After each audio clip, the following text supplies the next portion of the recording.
guys, what's up? You know what? I'm very happy today.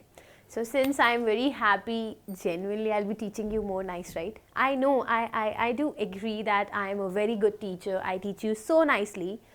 But since I am specially happy, so it's a special class for you and we will be doing very simple things, but we will do them in an interesting fashion, okay? I'll try to teach you more nicely today. Okay.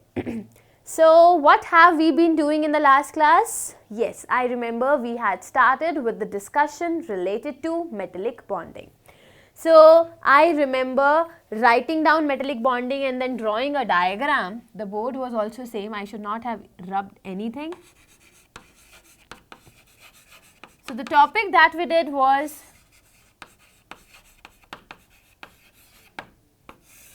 metallic bonding, and what was there in metallic bonding? I said that the constituent atoms were, the constituent particles were metal atoms, and the metal atoms were attracted to each other with the help of some force of attraction, and that particular force of attraction is known as metallic bond. Okay, and then we were doing the detailed discussion about metallic bonding, and I said that metal atom is actually divided into two parts. I mean, there are two constituents of the metal atom itself. One is the valence electrons, and I don't know how this is R. I really can't see how I have drawn this, and if I try to draw it again, wow, yeah, see, this is new way of drawing R, right? Okay, so leave it. So I am saying the metal atom is made up of two parts. One is the valence electrons and one is kernels. Now what were valence electrons? Valence electrons were the electrons which were lying in the valence shell, and the special quality about valence electrons were they were loosely held to the metal atom, right? So the electrons which were lying in the valence shell and which were loosely held to the metal atom were known as valence electrons. And what are kernels? We say that kernels are the nucleus plus electrons other than the valence electrons. Right, so all the nucleus along with all the electrons other than valence electrons were known as kernels, right? They were given a different name known as kernels. So finally we said that, so kernels will be lying at the respective lattice sites. So the lattice sites will be occupied by the kernels.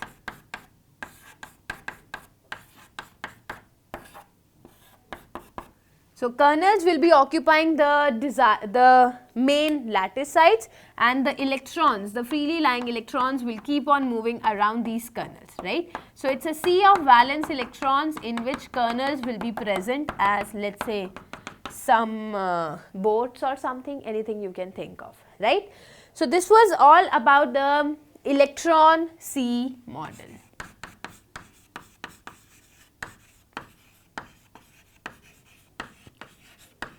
So I remember discussing all the details like this in our previous class. So now what are we supposed to do today?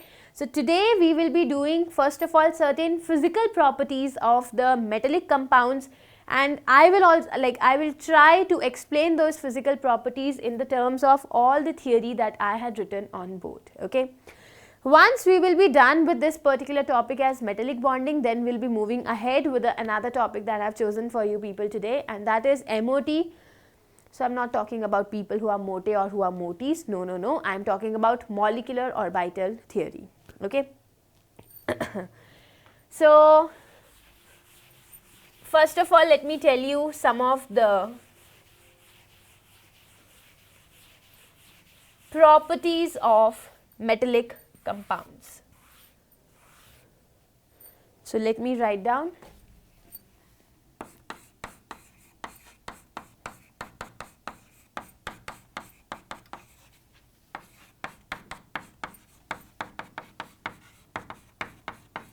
So properties of metallic compounds.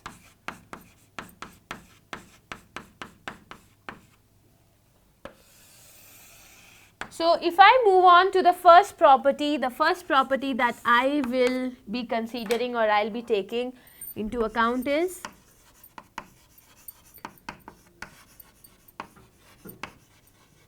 metallic luster. Luster means there is a shine, right?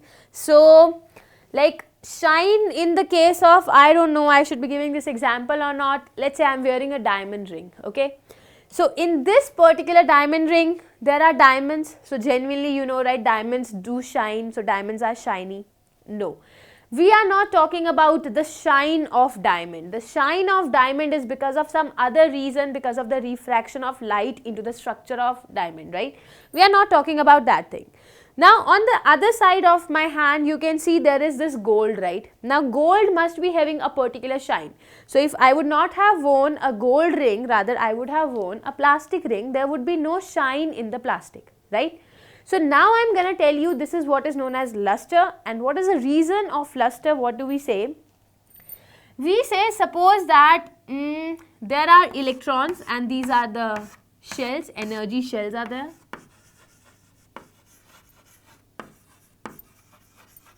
So if an electron is lying here in this particular orbit, or let's say orbital, you can say anything as of now, and I am saying you provide certain amount of energy so that the electron gets excited to a higher energy level.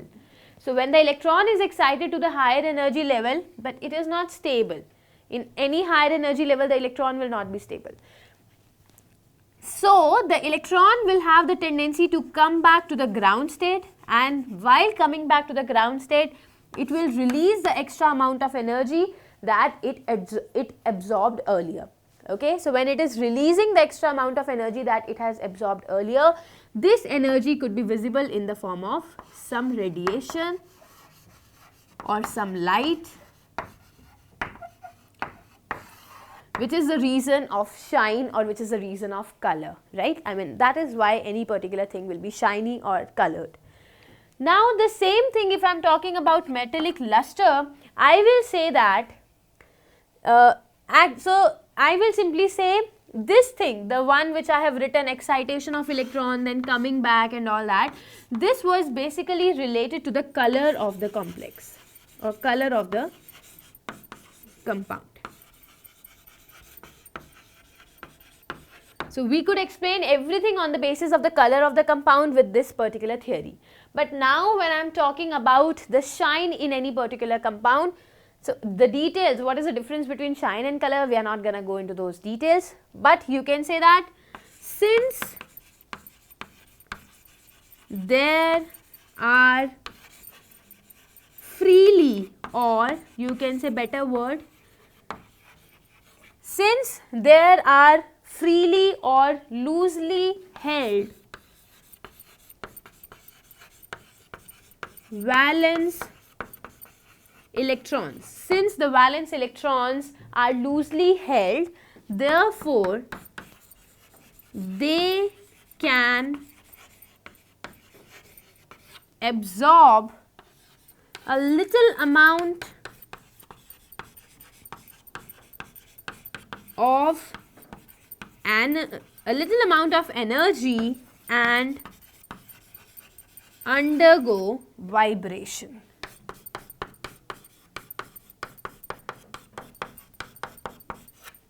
Okay, so the valence electrons, since they are not very firmly attached, they are not very tightly held, so I can say that since they are not very tightly held, then they can absorb a little amount of energy from outside. So once they will absorb a little amount of energy from outside, they can undergo vibration. So because of vibration, they will go to higher energy level.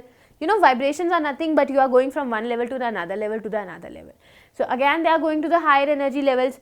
So when they will be returning back, so since there are freely or loosely held valence electrons, therefore they can absorb a little amount of energy and undergo vibration. Thus, moving to the excited states. So thus they can easily move on to the excited state.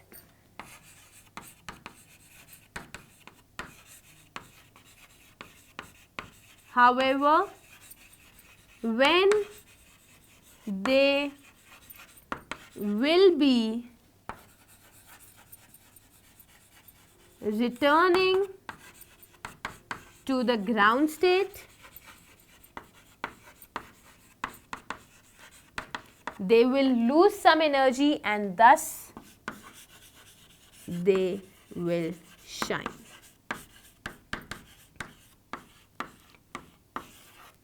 Right? So this is the reason why there is a metallic luster possessed by the metallic compounds, right? Like iron, you would have seen it, it's having a typical silver shine.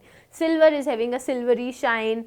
Grey is also having a shine in itself, right? Like the grey color which is there, it's the color of an iron or something. So it's having a typical shine in itself, right? So they are the reasons why they are having a shiny nature or a shiny appearance. Okay. Now moving on to the next property of metallic compounds, the second property of metallic compounds that we will do today is electrical conductivity and thermal conductivity.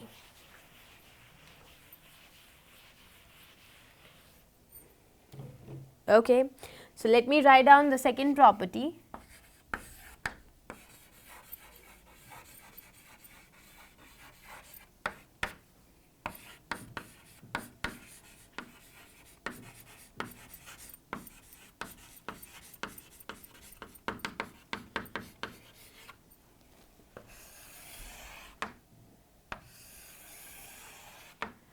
So this is electrical conductivity or thermal conductivity. Now let me first of all tell you what is electrical conductivity.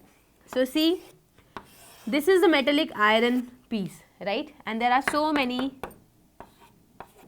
freely lying electrons. Now I never said that the electrons are static. I might have said that the kernels are fixed at a particular position. Kernels do occupy their lattice site, but I said that there are freely moving electrons. So one electron may be at one point of time found at one position, maybe at another point of time it would be found at any other position, right? So the electrons are continuously moving.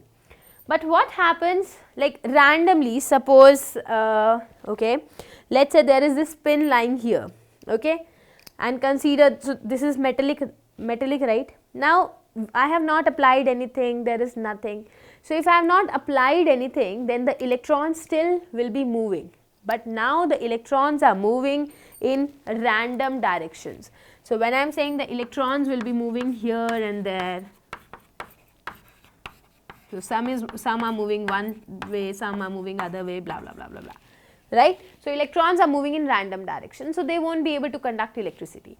What is electricity? Electricity is actually the flow of charges. Now for me, I am talking about metallic conductance. So electricity is the flow of electrons, but the flow of electrons has to take place in one particular direction. So when you apply a potential field, I mean when you apply an electric field, maybe a positive potential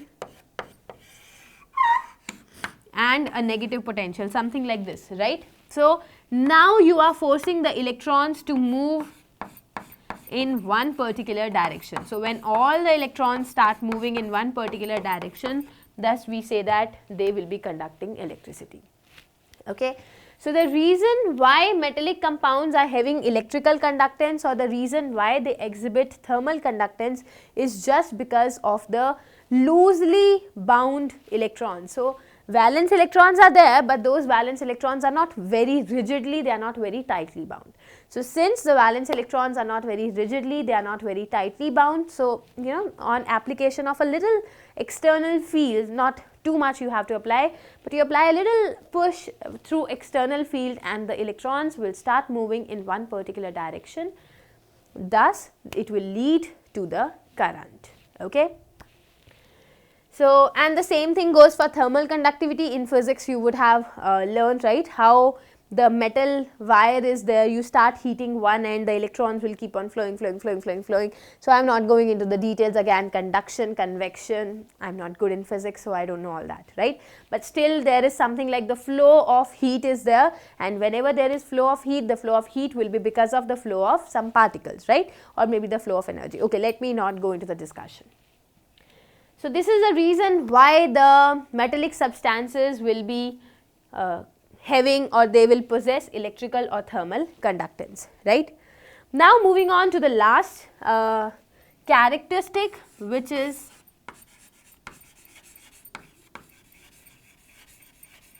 malleability. So this is also one of the reason, right? We like using diamond, we like wearing diamond jewelry. Let's keep diamond aside. We like wearing gold jewelry, silver jewelry, platinum jewelry. All of them are metals, right? I'm not talking about diamond. I'm talking about gold, silver, platinum, bronze, all that, right? Because they are malleable, they are ductile. They can be drawn into very, very thin wires. They can be drawn into thin sheets.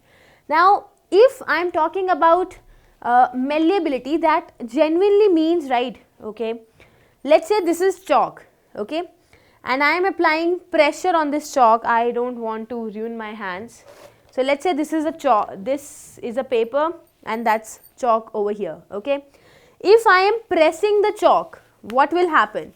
Let me press it so hard that you can see some powder is there, right? You cannot see flat surfaces. Now suppose if I break it more, just imagine I am wearing heels and I keep the chalk at ground, and like I'm keeping the chalk on ground and I'm pressing it with my heels, then you can see some powder, right?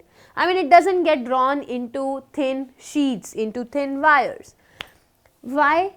Because maybe the particles were static. Like if you would take a salt and like a salt particle, a small particle of salt NaCl, and if you try to press it with hands, you can see that it will break again into more smaller particles, right? So that is something like they will break apart. You take a glass, throw it, it will break apart, right? But there is another term which is malleability, and malleability is one of the reason because of, like, you can say, flexibility of electrons, okay? So what happens whenever even a slight external, not even a slight, I must say, whenever an external force or deforming force, slight means you don't have to like apply too much of force, but yes, not very less also. I mean, you need to apply a deforming force from outside.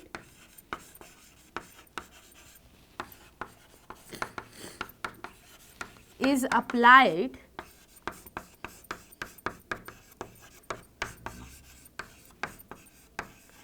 the kernels can slip and slide on one another.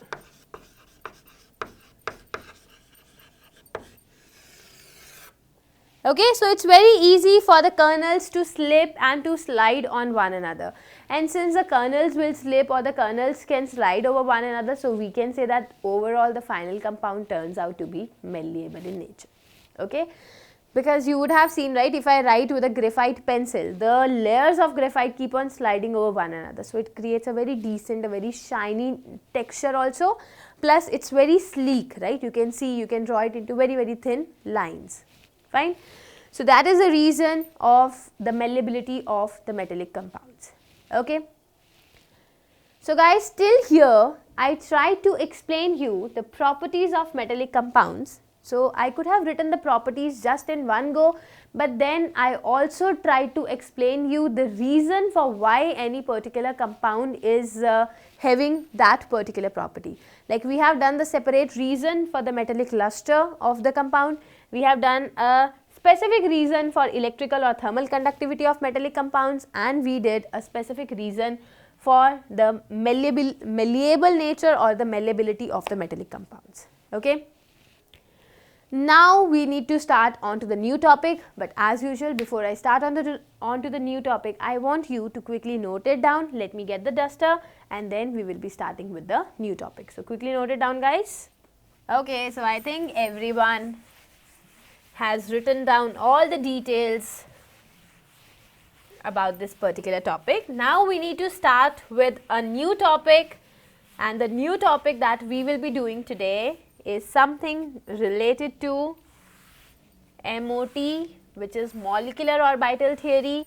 If you understand this particular topic, I mean in one go, things will go pretty easily, but if you do not understand it in one go, I'll ask you to watch the recordings, but then also the topic is easy. So try, I'll go slow, so try to understand it in one go so that you don't have to watch the video once again, okay. So now moving on to the topic.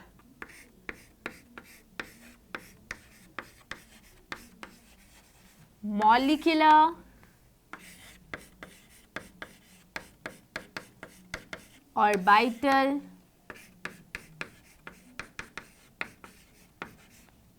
theory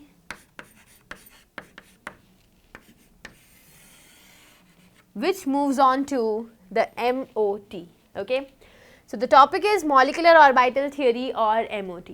Now one of the first question that might be coming to your mind, why exactly MOT was given, like what was so bad with the valence bond theory that you gave the concept of molecular orbital theory, okay.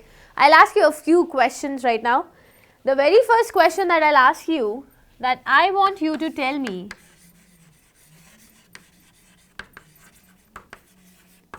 the hybridization of oxygen in the case of O2 molecule. Point number 2, you need to tell me hybridization of nitrogen in N2 molecule, okay. You cannot give me the answer, right, because we have not seen, I mean oxygen getting hybridized, we have not seen nitrogen getting hybridized in the case of O2 or N2 or any diatomic molecule, right. Like you remember when we were talking about H2, so H2 molecule was formed by like 1s orbital is coming with 1 electron, another 1s orbital came with 1 electron, the two overlapped with each other leading to the formation of a bond. But now I can't do the same thing in case of oxygen, I can't do the same thing in case of nitrogen. So VBT failed, right, but genuinely O2 exists, N2 exists, H2 exists, Cl2 exists, F2 exists, Br2 exists, they do exist, right. So why, I mean how can we tell the hybridization? So that was one of the problem. Moving on to the second problem. The second problem was something like, cool enough that you can't tell me the hybridization of oxygen, cool enough you can't tell me the hybridization of nitrogen, everything is okay. But can you tell me something related to paramagnetic or diamagnetic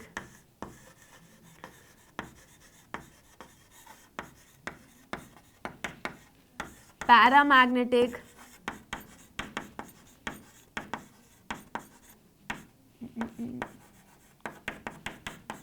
diamagnetic nature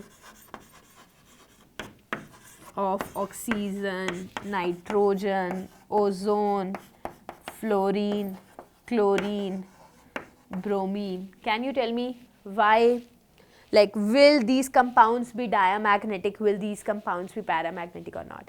By the way, just if you, in case you do not know, paramagnetic are those species which have unpaired electrons, which have some, maybe one also, but they should have at least one unpaired electrons, okay. And diamagnetic compounds are those which have no unpaired electrons. So since the valence bond theory was good enough, but it could not explain anything related to the magnetic nature of the compound related to the hybridization of atoms in diatomic molecules, so we had to keep the VBT a little aside. I mean we have to keep it aside, and then only we could think of, you know, giving answers to these questions. So these questions were answered on the basis of molecular orbital theory, which was MOT. This MOT that was proposed was a little different from hybridization, so I want you people not to confuse MOT with hybridization. I'll tell you what was hybridization, and parallelly I'll also tell you what is MOT. So try to make the distinction very clear to you. It should not be that when you are thinking of MOT, you are doing the concepts of hybridization. When you are doing hybridization, you are thinking of MOT. I mean, don't do the mixing up of stuff, okay. So let me be starting with the details of molecular orbital theory. So we have a very first statement here, and that is the atomic orbitals of two atoms will overlap with each other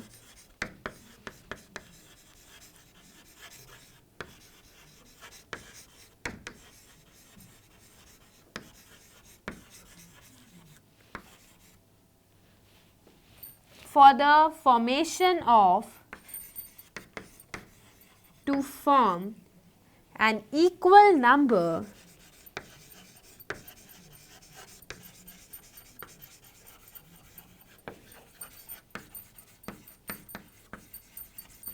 of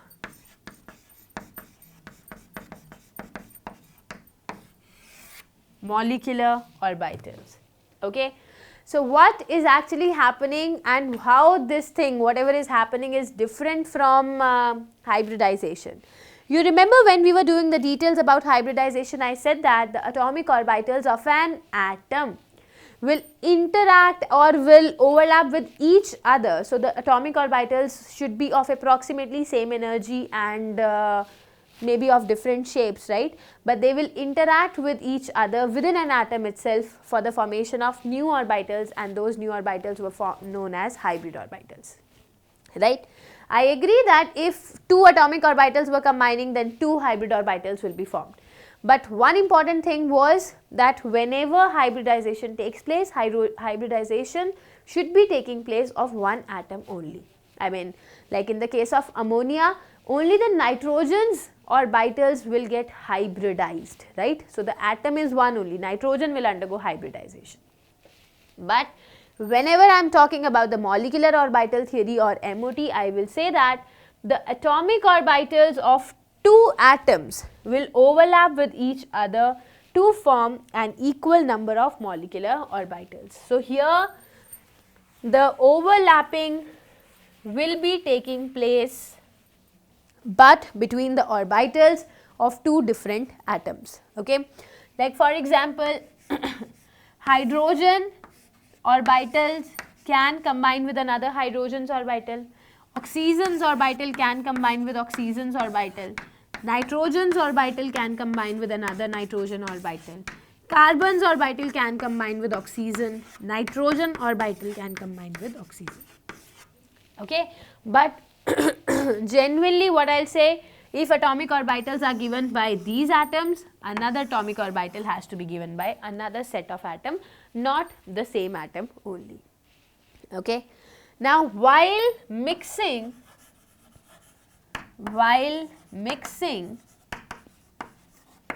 the atomic orbitals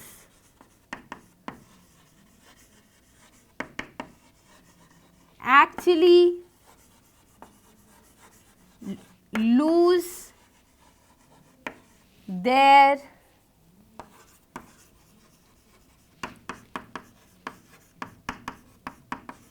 individual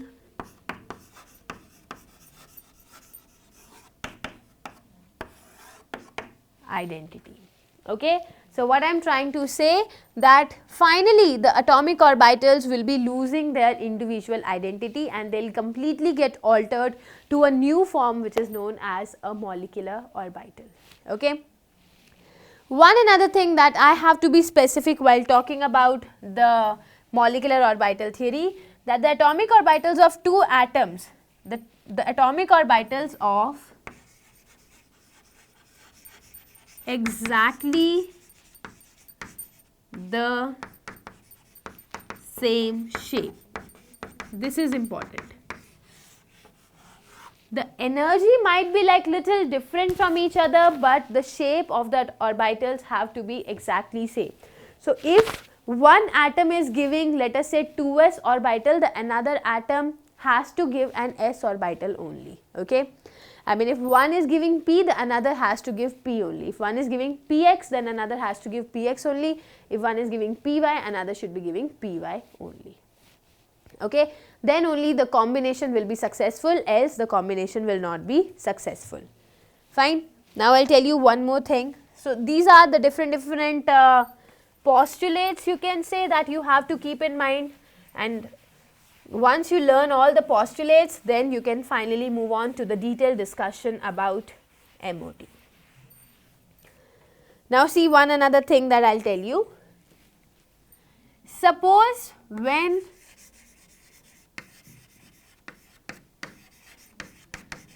two atomic orbitals will combine with each other,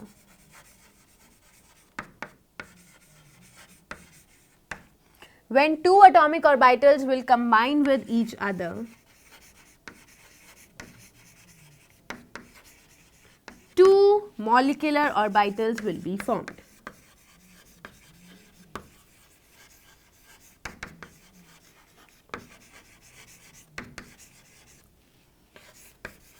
Okay, so this statement is okay, right? So when two atomic orbitals are combining with each other, it will lead to the formation of two molecular orbitals.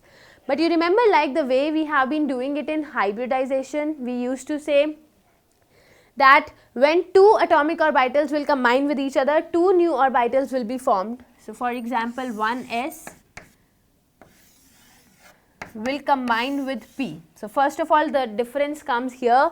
If S is combining, then P can be used, right? This was when we were talking about hybridization. But in the case of molecular orbital theory, I said that this is not possible, okay? So when two were combining, then two new orbitals were formed, which were exactly of same shape and same energy. Okay, so the two new orbitals that were formed were having exactly same shape and they were exactly having same energy. But when I am saying that when two atomic orbitals will combine with each other, I agree that two molecular orbitals will be formed, but in this, at this particular time, but one orbital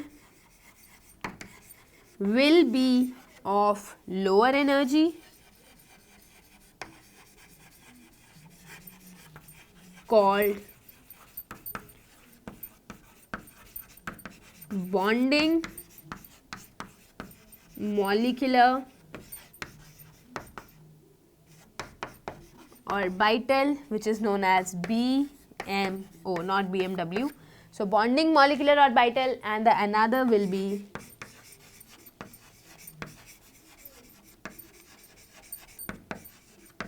of higher energy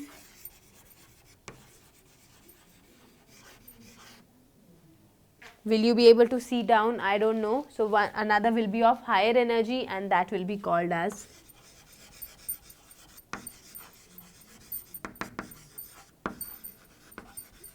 anti-bonding molecular orbital with the name ABMO. Okay.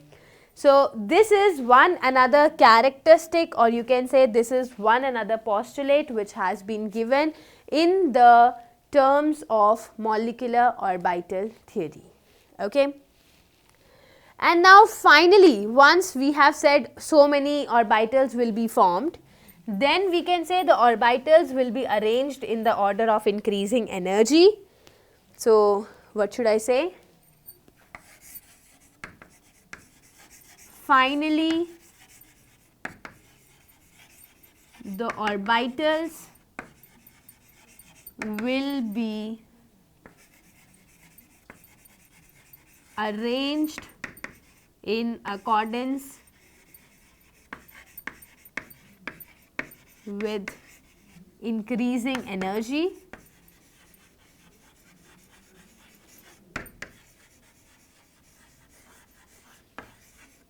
and the electron filling will take place.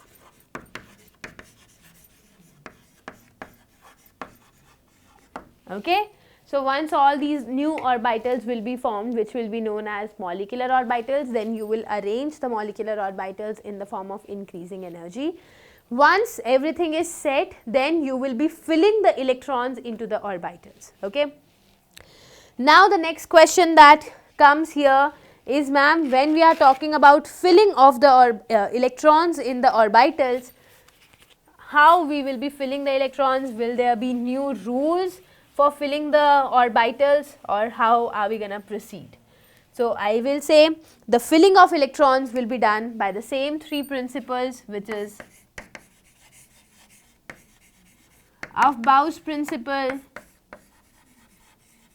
Pauli's exclusion principle, and Hund's rule of maximum multiplicity. Okay, so I will be following, I mean not me, like everyone has to follow the same three rules, and then only you will be able to fill the electrons in the final or in the finally formed molecular orbitals. Okay. By the way, one another statement I would like to make in this class, and the statement is, the molecular orbitals are nothing but these are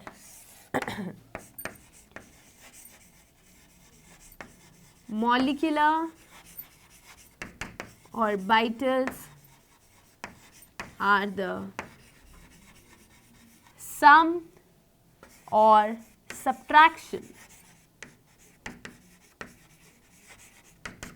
like addition or subtraction of atomic orbitals. Now you might be like, ma'am, what are you talking about, the sum or addition of atomic orbitals? Like orbital is a 3D space. How can you add the 3D space, or how can you subtract this 3D space? You know, we had been doing this wave function, and we know that wave function is a mathematical equation that can be used to describe any particular orbital. Okay, so like this is one wave. So this wave function could be used to describe the orbital, right? So what I am trying to say is molecular orbital theory, or MOT, is nothing but it is either the addition of two waves or it is the subtraction of two waves. That's it. So mathematically actually we add on or we subtract the two waves, but since solving Schrodinger wave equation was not simple, so adding two waves, subtracting two waves is again not an easy thing, right? So we will not be going into the quantum details of the topic, like how molecular orbital theory was actually defined, how it was actually derived. We will not be going into the details of those things. But yes, for sure I will tell you in the terms of orbitals, like if I am saying that hydrogen molecule I am taking. So if I take hydrogen molecule into consideration, I can say this is hydrogen.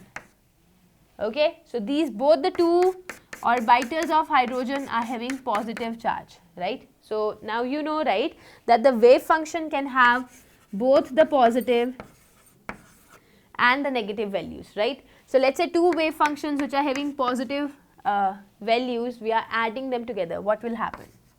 Or let me take another case when a positive wave function will be subtracted from another positive wave function. What will be the final value? Okay. So all these details we will be doing not today but in the next class. So I think today, as of now, you would have got some idea about the introduction of what is molecular orbital theory, why molecular orbital theory was given, what were the problems which VBT could not resolve, and thus we got the need of the another theory which is MOT, right? So now, like for scientific studies, we generally follow MOT only, but MOT cannot be done in junior classes in details. So all the quantum details you will be doing if you pursue chemistry as your higher study subject, okay?